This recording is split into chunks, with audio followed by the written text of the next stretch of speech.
आज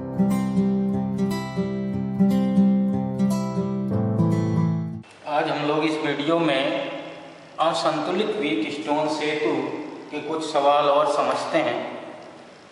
तो मान लीजिए एक असंतुलित व्हीटस्टोन सेतु इस तरह से दिया हुआ है।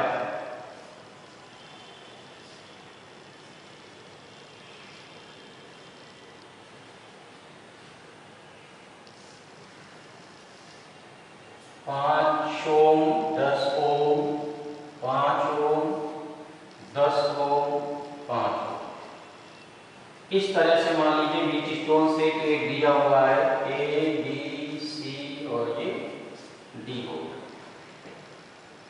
अब इसमें ए व सी के बीच हमें तुल्य प्रतिरोध निकालना है। ए व सी के बीच तुल्य प्रतिरोध निकालना है।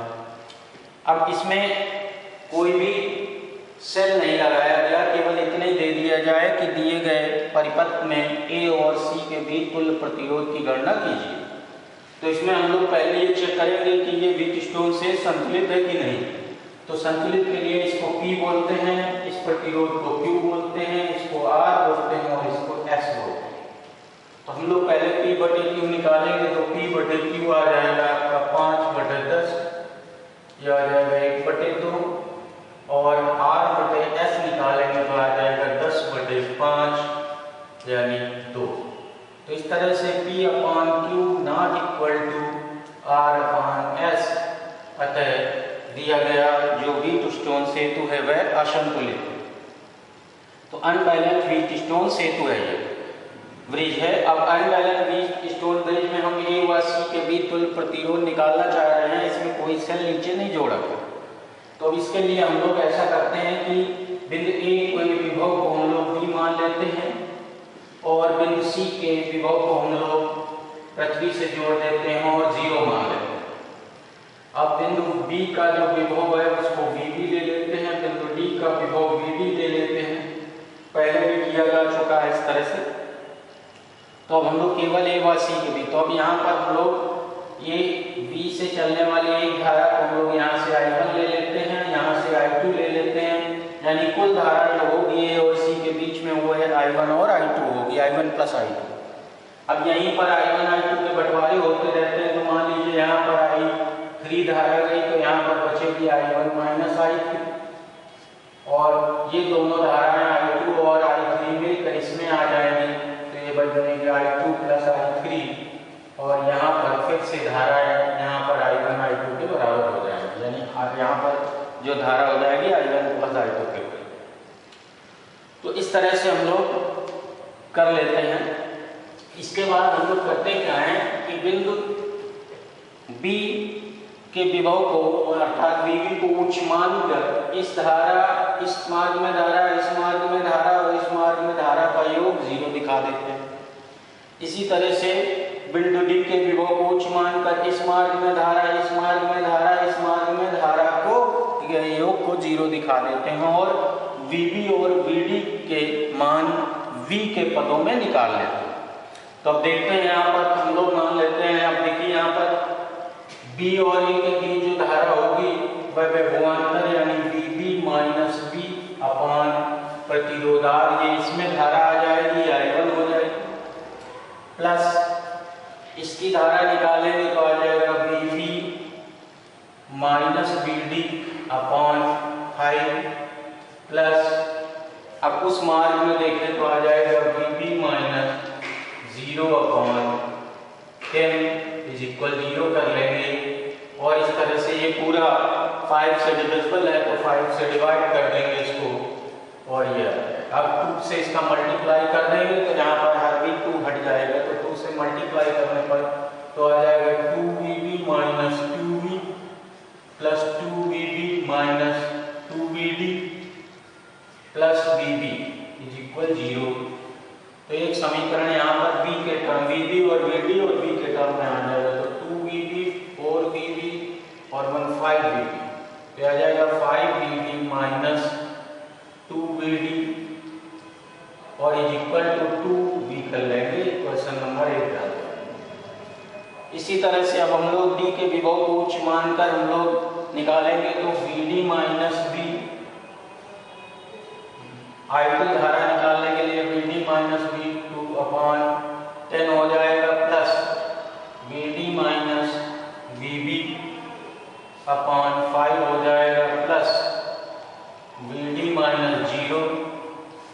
अपॉन 5 हो जाएगा, इक्वल 0 कर लेते हैं। इस मार्ग में धारा, इस मार्ग में धारा, इस मार्ग में धारा का योग 0 कर लेते हैं। तो इससे फिर से यहाँ पर 5 से डिवाइड है 2 1 1, 2 से फिर मल्टीप्लाई करेंगे तो 2VD, सॉरी 2 कट जाएगा यहाँ से, 2 से जब इसको मल्टीप्लाई करेंगे 2 कट गया, क्या आ गया VD minus V plus 2VD minus 2VD plus 2VD is equal 0 आ जाएगा। तो अब फिर से हम लोग यहाँ पर VB के कितने हैं देखते हैं। तो VB का है माइनस 2VB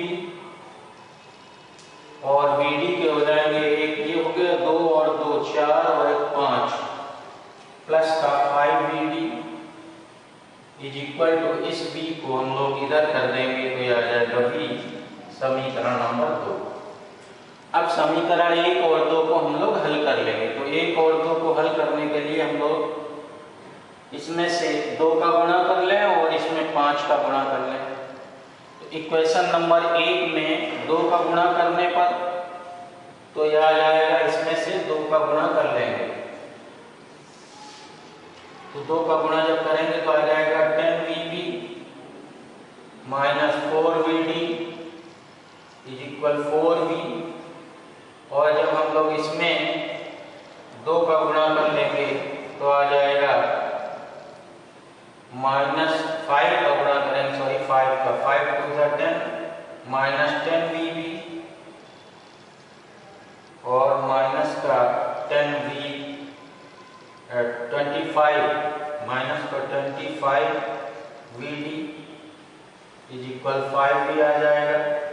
इक्वेशन छोड़ दीजिए इसको, या 3 और 4 कर लेते हैं हम लोग, ये आ जाएगा।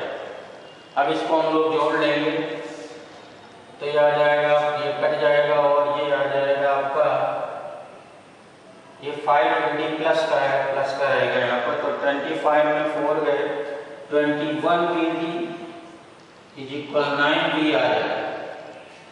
तो इस तरह से हम लोग VD निकाल लेंगे। तो VD बराबर आ गया, VD इज इक्वल आ गया 9/21V, 9/21V, 3 3 9, 3 7 जा, यानी आ जाएगा 3/7V।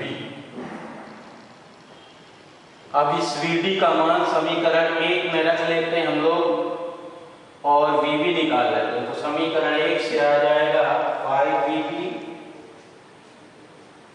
माइनस 2 इंटू VD, तो 2 इंटू 3/7V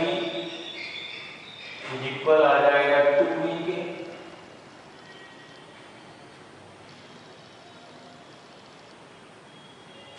तो इस तरह से जो 5VB आ जाएगा, 5VB इक्वल आ जाएगा 2V प्लस, ये उधर प्लस हो जाएगा तो 3 2 6/7, 6/7V आ जाएगा।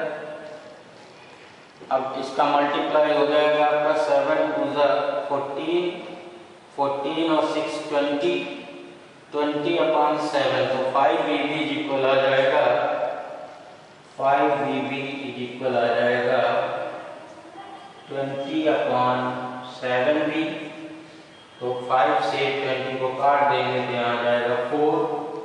तो इस तरह से VB बराबर आ जाएगा 4/7।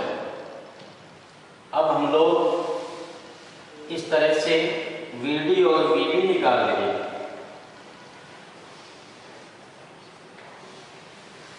तो हमारे पास VD आया है, VB आया है 4/7V और VD आया है 3/7V, ये 2 निकल गए।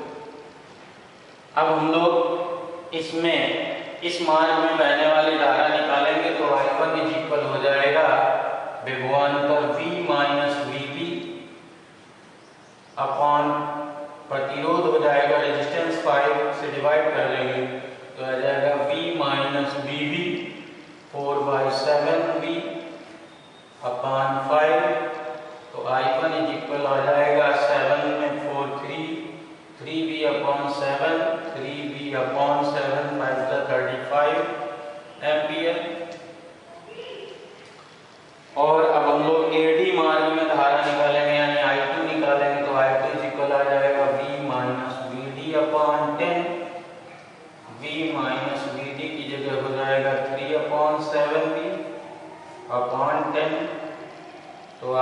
आ जाएगा आपका 7 × 7 3 4v अपॉन 70 4v अपॉन 70 और इसको काट देंगे 4 × 1 = 4 4 × 1 = 4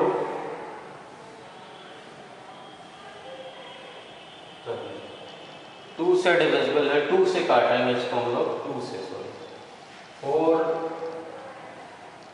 4v अपॉन 70 को 2 से काट दें 2 × 2 = 2 35 यानी आ जाएगा 2p upon 35 ampere.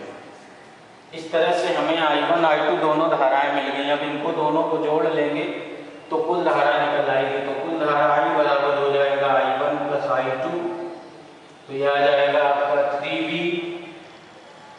Upon 35 plus 2v upon 35, यह आ जाएगा 5v अपॉन 35, 5 × 1 = 5 5 × 7 = यानी आ जाएगा I बराबर आ जाएगा v अपॉन 7 एम्पियर। तो इस तरह से कुल धारा निकल आएगी। अब अगर हम लोग A और C के बीच में तुल्य प्रतिरोध A और C के बीच में तुल्य प्रतिरोध कैपिटल R ले लें, इसका विभव भी है, इसका 0 और इसमें जो बहने वाली धारा है वह V upon I = V upon 7 ampere. तो अब ओम का नियम लगाएंगे हम लोग। इसमें ओम के नियम से होता है A व B के बीच विभवांतर V = हो जाता है I × R की। I का मान रख देंगे तो V = आ जाएगा V अपॉन 7 × R और V और V कट जाएंगे, 7 यहाँ आ जाएगा तो R = आ जाएगा 7 ओम। तो इस तरह से हम लोग A व C के बीच तुल्य प्रतिरोध ज्ञात कर लेते हैं। ये पहले भी किया जा चुका है। तो इस तरह कभी कभी इसमें सेल नहीं जोड़ के केवल इतने परिपथ दे देते हैं, इसी में A व C के बीच तुल्य प्रतिरोध पूछ लेते हैं। तो इस तरह से हम लोग ज्ञात कर लेंगे तुल्य प्रतिरोध।